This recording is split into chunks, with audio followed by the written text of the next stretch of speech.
mənim millətim. Mən bir zamanlar məktəbdə açdım ki, hər kəs olsun. Kişilər də olsun, qadınlar da olsun. Hər kəs elmlə böyüsün. Müəllim minbərdən yox, məktəbdən qalmışsın. İndi baxıram məktəblər var, amma şagirdlər əlavə təhsillərə qaçırır. Kitab var, amma oxuyan azdır. Diplomlar var, amma daxili mədəniyyət yoxdur.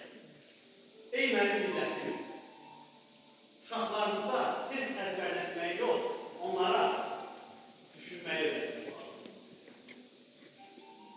Qaldırıb dəyərsizləşdirən bir cəmiyyət həmişə uçurumdadır. Mən qız məktəbləri açılsın deyəndə zaman məni itham edir. Amma zamanın özü uduzdur.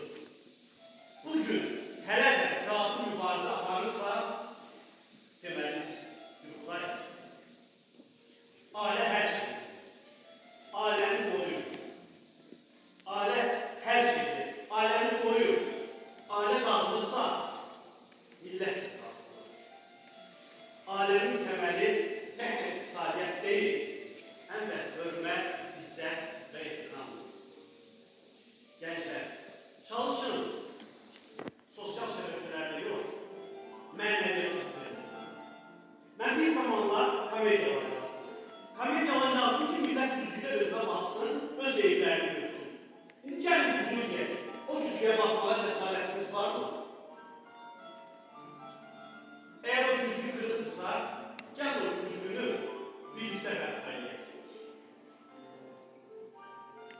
Bir millətin gələcəyi silahda deyil, yalnız və yalnız